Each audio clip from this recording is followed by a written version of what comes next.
अगर आपसे कोई पूछे कि आप दुनिया के किस कोने में जाना चाहते हो, मतलब आपके लिए सबसे बेस्ट जगह कौन सी है जहां पर आप जाना पसंद करोगे,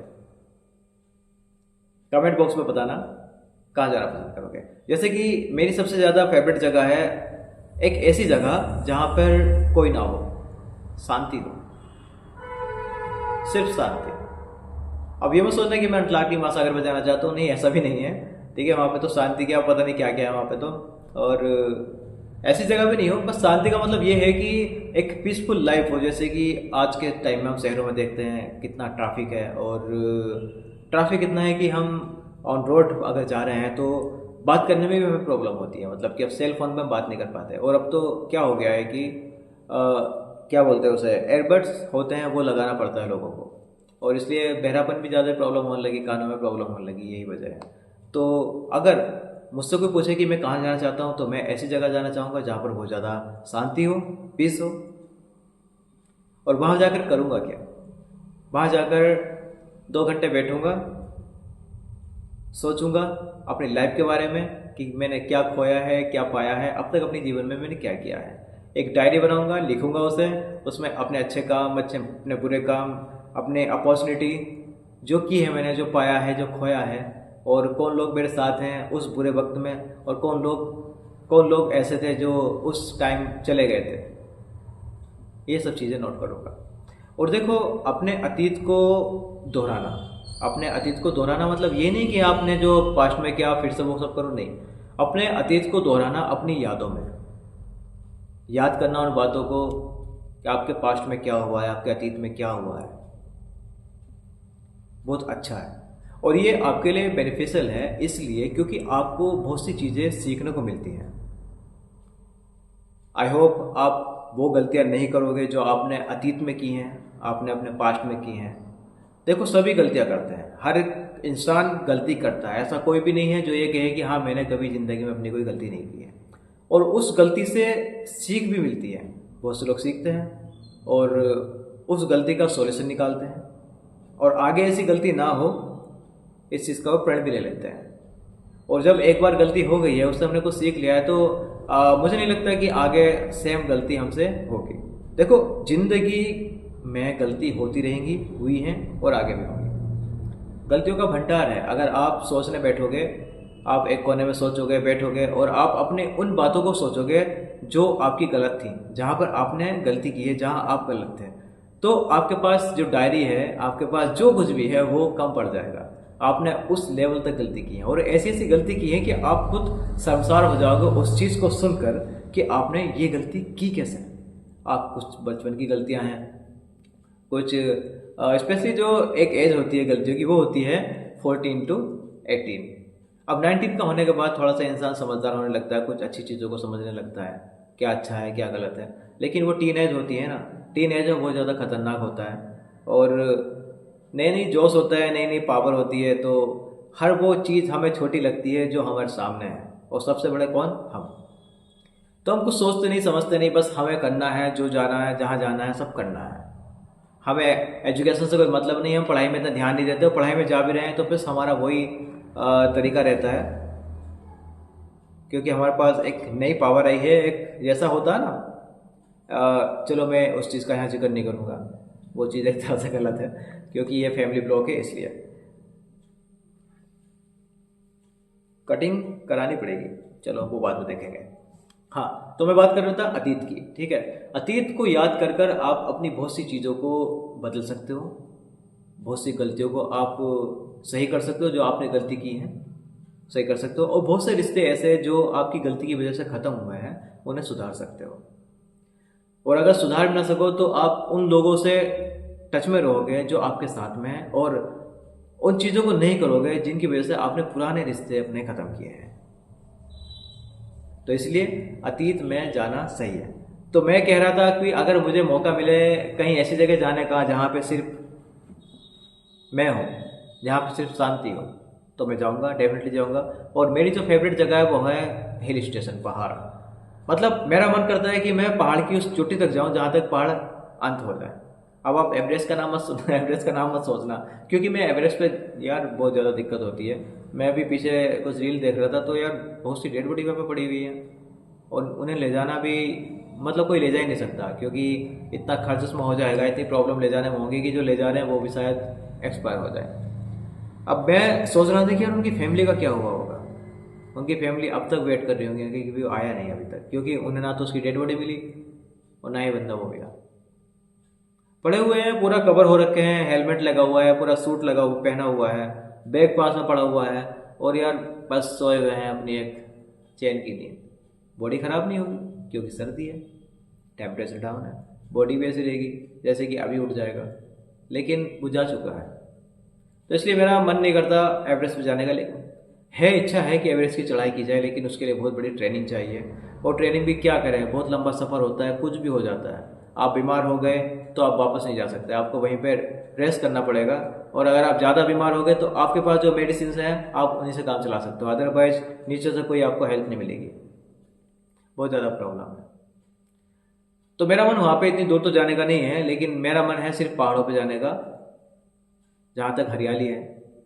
बट से मुझे डर लगता है, क्योंकि ये वाइट कलर जो होता है ना, ये वैसे शांति का प्रतीक होता है, लेकिन शांति का प्रतीक इतना होता है कि आपको भी शांत कर देता है, हर किसी को शांत कर देता है। इसलिए थोड़ा बर्फ़ से बचना चाहिए, क्योंकि सर्दी बहुत खतरनाक होती है, ये बस पता नहीं क्या क्या कर देती है। तो अकेले जाओ तो पहाड़ों पे जाओ, उस चोटी पे जाओ जहाँ तक हरियाली आपको दिखाई दे, वहाँ पे बैठो, आराम से सोचो अपने बारे में, अपने पास के बारे में, अपने आने वाले टाइम के बारे में कि आपको क्या करना है, कहाँ जाना है, कैसे करना है, ये सब चीज़ें सोचो। और सोचना भी चाहिए, ज़रूरी भी है सोचना।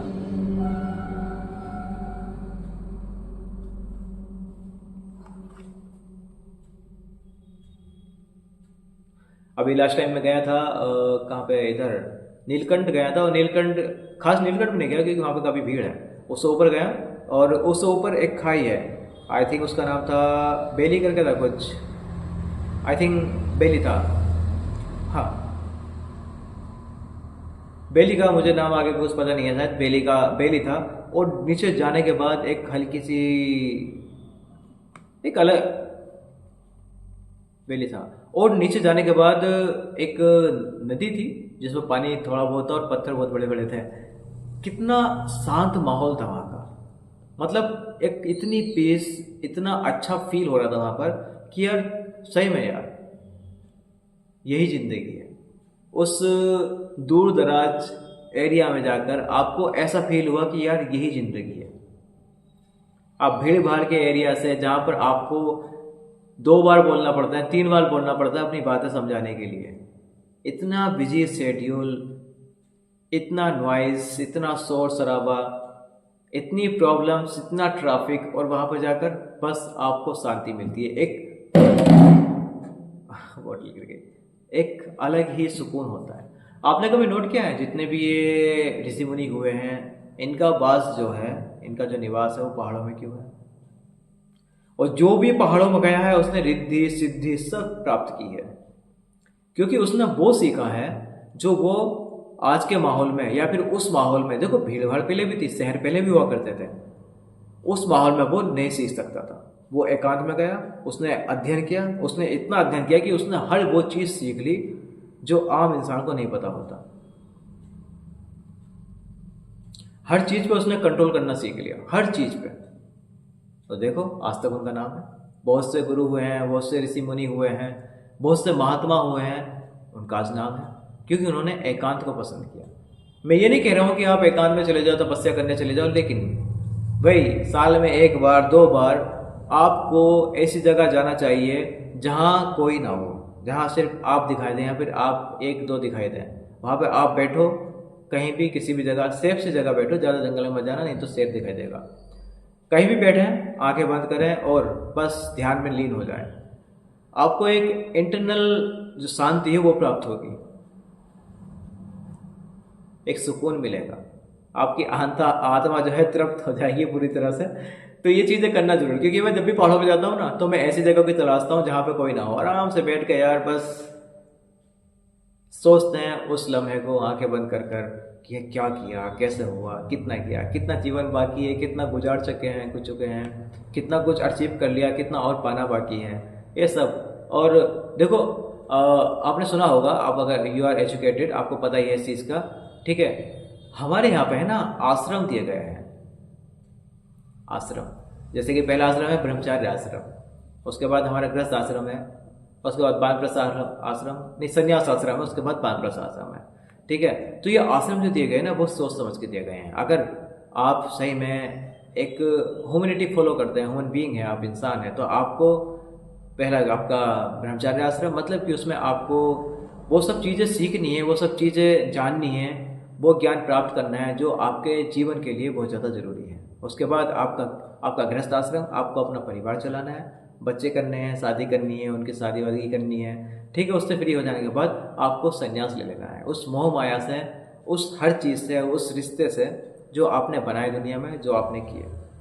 और उसके बाद संन्यास आश्रम लेने के बाद, तैयारी करने के बाद आपको वानप्रस्थ हो जाना है, वन में चले जाना है।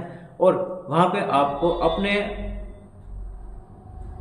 जो सीखा संन्यास लेकर, ठीक है, जो भी सीखा उसमें आपको लीन हो जाना है, या फिर ये करना है कि लोगों को उपदेश देने, संदेश देने कि आपने अपने जीवन में क्या खोया है, क्या पाया है। और अब देखो ये बहुत जरूरी था, क्योंकि आज के टाइम में लोग बिल्कुल शेड्यूल ही चेंज कर दिया पूरा।